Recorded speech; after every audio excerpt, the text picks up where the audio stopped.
আশাপুর গ্রামে বাস করত রফিক। সে রফিক কিছুদিন হলো বিয়ে করেছে। বিয়ে করার পর রফিক তার বউয়ের সাথে খুব সুখে শান্তিতেই সংসার করছিল। কিছুদিন যেতেই তারা বুঝতে পারল তার বউটি খুব ঘন ঘন পাদ মারে। এতে তারা খুব বিপদে পড়ে গেল।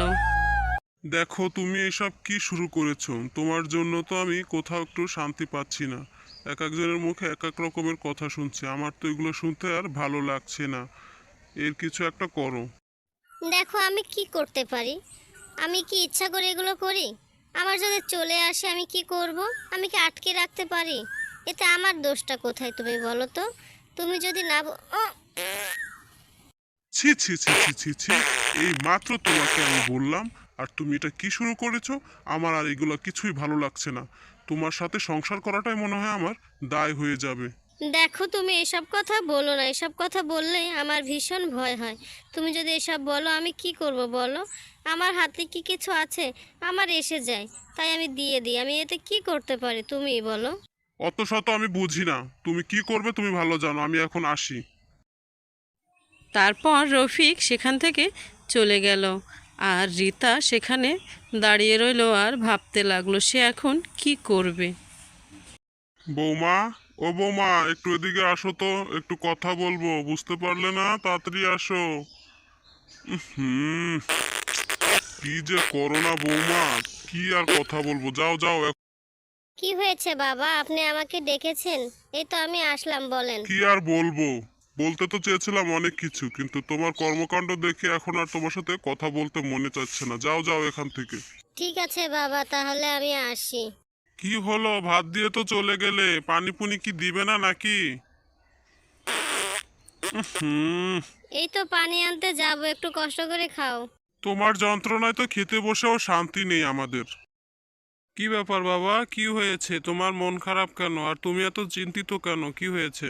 বাবা রফিক, এভাবে তো দিন চলতে পারে না। তোমাকে কিছু একটা করতে হবে। আশেপাশের মানুষের কথা তো আর কানে তুলে নেওয়া যাচ্ছে না। বউয়ের যন্ত্রণা তো দিন দিন বেড়েই চললো। তোমাকেই কিছু একটা করতে হবে এখন। আমি কি করতে পারি বাবা? আমি তো ওকে বারবার করে বলি, তারপরেও তো ও এই কাজ করিয়ে যাচ্ছে। এখন আমি কি করব? তুমি তাহলে বলে দাও। শোন বাবা, আমি অনেক ভেবেচিন্তে সিদ্ধান্ত নিয়েছি। এই বউ বাড়িতে থাকলে আমাদের মান সম্মান থাকবে না। তুমি এই বউকে তালাক দিয়ে দাও। আমি তোমাকে এমন একটা বউ বিয়ে করাবো যে বছরে একটা করে পাত দিবে। ঠিক আছে বাবা, আমিও অতৃষ্ট হয়ে গেছি। তুমি যেটা ভালো মনে করো তাই করো। তাহলে তুমি ওকে বলে দাও, আমি ওকে কিছু বলতে পারবো না, তুমিই বলে দিও। শোনো বৌমা, অনেক হয়েছে। ভেবেচিন্তে দেখলাম তোমাকে এই বাড়িতে আর রাখা যাবে না। তুমি আমাদের মান সম্মান নষ্ট করে দিচ্ছ। দেখেছো, এই যে অভদ্র মেয়েটা আবার শুরু করে দিয়েছে। তোমার সাথে কি কথা বলবো? বাবা আপনি এসব কি বলছেন? কোথায় যাব আমি? আমি তো এই বাড়িরই বউ। এই বাড়ি ছেড়ে আমি কোথায় যাব? আমার কি যাওয়ার কোনো জায়গা আছে? তুমি কোথায় যাবে না যাবে সেটা জেনে আমার কোনো লাভ নেই। তোমার মতো এত অভদ্র বেয়াদব মেয়ে আমি আমার জীবনে দেখিনি। তোমার সাথে আমি আর সংসার করতে পারবো না। এক্ষুনি তুমি আমাদের বাড়ি থেকে বেরিয়ে যাবে। তুমি এখান থেকে চলে যাও। তোমার যত দেনা পাওনা আছে ঠিক মতো আমরা বুঝিয়ে দেব, কিন্তু তুমি আর এখানে এক মিনিটের জন্য থাকবে না। তোমাকে আমরা আর সহ্য করতে পারছি না। আপনারা আমার সাথে এরকম করতে পারেন না। এখানে আমার অন্যায়টা কোথায়? তারপরেও আপনারা আমার সাথে যে ব্যবহারটা করলেন, আমি আপনাদেরকে অভিশাপ দিয়ে গেলাম। আমি তো চলে যাচ্ছি, কিন্তু জীবনে আপনারা যাও কোনোদিনও যাও, সুখী হতে তুমি তো পারবেন না। আমাদের জাহান্নামে রেখে দিয়েছো, আবার সুখের কথা বলছো?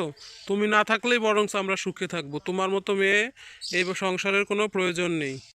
তারপর রফিকের বাবা রফিককে এমন একটি মেয়ের সাথে বিয়ে দেয় যে নাকি বছরে একটি করে পাদ মারবে। এভাবেই তাদের কিছুদিন কেটে গেল। যখন বছর ফুরিয়ে আসলো তখন হলো আরেক কাণ্ড। বছর তো শেষ হয়ে আসলো, আর কয়দিনই বাকি আছে। বৌমারও তো বাদ মারার সময় হয়ে আসলো। আমাকে কিছু একটা করে বাড়ি থেকে দূরে থাকতে হবে, তা না হলে বৌমা লজ্জায় পড়ে যাবে। আর মাত্র দুদিন আছে। এখন যে আমি কি করি, কোথায় যে পাদ মারবো?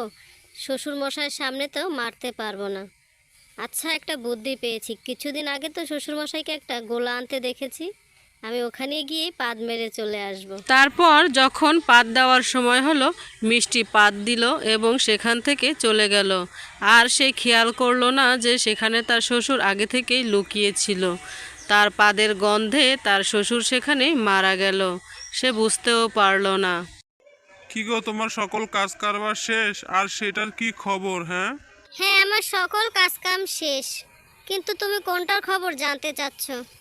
আরে ওইটা আর কি, কি করে বলি, তোমার পাদ মারা হয়েছে আজকে। হ্যাঁ, সেটা তো আমি সেরে এসেছি, কিন্তু অনেকক্ষণ ধরে বাবাকে কোথাও দেখতে পাচ্ছি না। আচ্ছা তুমি বলো তো দেখি, কোথায় গিয়ে তুমি পাদ মেরেছো? কেন, দুদিন আগে যে বাবা ধানের গোলাটা এনেছে সেখানে গিয়েই তো মেরেছি, যাতে বাবা না জানতে পারে। জানতে পারলে লজ্জা না? হায় হায় হায়, তুমি এটা কি করেছো? ওখানে তো বাবা লুকিয়ে থাকার কথা, তুমি শরম পাবে তাই। কি বলছো কি তুমি? আমি তো জানি না, আর ওখানে তো আমি খেয়ালও করিনি। তাড়াতাড়ি যাও, দেখো তো বাবা ওখানে কি করছে।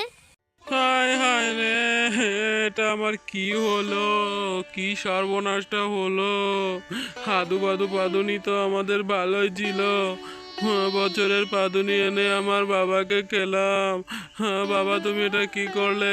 আজকে তুমি কোথায় চলে গেলে? সর্বনাশী, আজকে তোর জন্য এটাই হয়েছে। এটা কি করলাম আমি? আমি আমার বাবাকে হারিয়ে ফেললাম। আমার আগের বউই তো ভালো ছিল, তাও তো বাবা বেঁচে ছিল, কিন্তু তুই এটা কি করলি? আমার বাবাকে শেষ করে ফেললি। হ্যাঁ।